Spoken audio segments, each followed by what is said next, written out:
Hi everyone, welcome to my channel Sunita's recipes. Chicken fry చేయబోతున్నా అండి. ఇది చాలా టేస్టీగా ఉంటుందండి, కొంచెం డిఫరెంట్గా ఉంటుంది. ఈ వీడియో నచ్చితే ట్రై చేసి చూడండి. సైడ్ డిష్గా కానీ లేకపోతే రైస్లోకి కానీ చాలా బాగుంటుందండి. ఇక్కడ నేను 1 kg వరకు చికెన్ తీసుకున్నాను అండి. నీట్గా వాష్ చేసేసి కొంచెం నిమ్మకాయ రసం పట్టించి ఇక్కడ పక్కన పెట్టుకున్నాను. తర్వాత ఈ చికెన్ మొత్తం ఇందులోకి వెడల్పాటి గిన్నెలోకి ట్రాన్స్ఫర్ చేసేసుకొని అందులో 2 టీ స్పూన్ల అల్లం వెల్లుల్లి పేస్ట్ యాడ్ చేస్తున్నానండి. అలాగే 1 టీ స్పూన్ అంతా పసుపు యాడ్ చేస్తున్నాను. ఇంకా తినే మోతాదులో కారం యాడ్ చేసుకోండి. ఇక్కడైతే నేను 2 టీ స్పూన్స్ కారం యాడ్ చేస్తున్నాను. అలాగే కారంకి సరిపడా ఉప్పు కూడా వేస్తున్నానండి. ఇవన్నీ కరెక్ట్గా సరిపోతేనే చికెన్ ఫ్రై టేస్ట్ బాగుంటుందండి. ఇక్కడ ఇవన్నీ ముక్కలకు బాగా పట్టేదాకా కలుపుకోవాలి. మొత్తం అన్ని ముక్కలకి పట్టేదాకా ఇలా మొత్తం అన్ని ముక్కలకి బాగా పట్టించేసాక ఇది స్టవ్ మీద పెట్టేసి గిన్నె మొత్తం లో టు మీడియం ఫ్లేమ్ పెట్టేసుకొని కుక్ చేసుకోవాలండి. అంటే ముక్క బాగా ఉడికించుకోవాలి.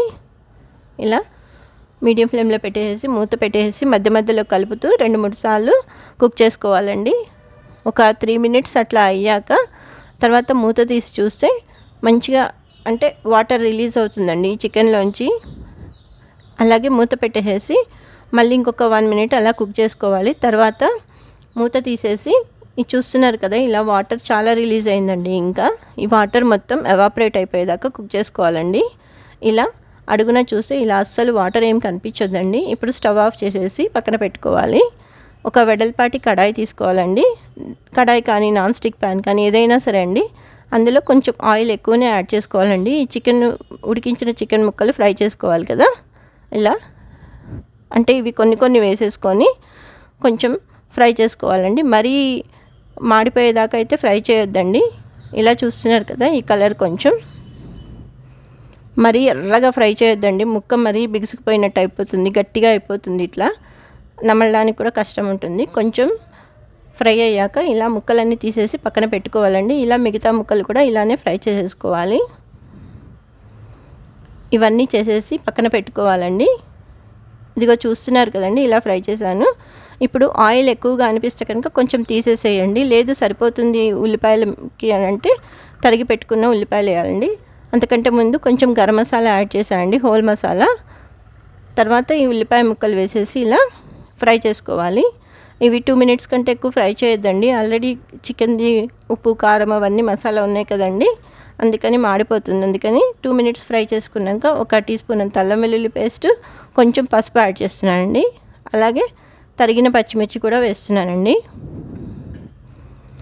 ఈ పచ్చిమిర్చి మంచి టేస్ట్ వస్తుందండి కర్రీకి ఇలా వేయడం వల్ల. ఇవన్నీ బాగా కలుపుకోవాలండి. ఒక 1-2 minutes కుక్ చేసుకున్నాక ముందుగా ఫ్రై చేసి పెట్టుకున్న ఈ చికెన్ ముక్కలు మొత్తం ఇందులోకి యాడ్ చేసేసుకోవాలి. అడుగున కొంచెం ఆయిల్ ఉంటుందండి, అది యాడ్ చేయక్కర్లేదండి ఆయిల్. ఇలా మొత్తం ఇందులోకి వేసేసి బాగా కలుపుకోవాలండి. ఆ అల్లం వెల్లుల్లి పేస్ట్ పసుపు ఏమో ఉల్లిపాయల కోసమని యాడ్ చేశానండి ఎక్స్ట్రా. ఇంకా కొంచెం కారం యాడ్ చేసినానండి. మరి 2 spoons అంటే కేజీకి సరిపోదు కదండి, అందుకని కొంచెం కారంకి సరిపడా ఉప్పు యాడ్ చేస్తున్నాను. ఇలా వేసేసి బాగా కలుపుకొని 2 minutes వరకు అలానే కుక్ చేసుకోవాలండి. తర్వాత ఇలా కుక్ చేసుకున్నాక ఇందులోకి కొబ్బరి పౌడరు, ధనియాల పౌడర్ 2 యాడ్ చేసుకోవాలండి. ఇది ఎండు కొబ్బరి పౌడర్ అండి, దీన్ని ఏమీ ఫ్రై చేయలేదండి, జస్ట్ అలానే గ్రైండ్ చేసేసి పెట్టుకుంది. ఇది ధనియాల పౌడర్ అండి, ఇంట్లో ప్రిపేర్ చేసుకుంది. ఇలా వేసేసి అన్ని ముక్కలకి బాగా పట్టేదాకా కలుపుకోవాలండి. ఇలా ఒక 2 to 3 minutes అలానే వదిలేసేయాలండి. మంచిగా ఆయిల్ ఫ్లోట్ అవుతున్న టైంకి కొత్తిమీర వేసేసి స్టవ్ ఆఫ్ చేసేసి కొంచెం సేపు అయ్యాక సర్వ్ చేసుకుంటే నోరూరించే రుచికరమైన చికెన్ ఫ్రై రెడీ అండి.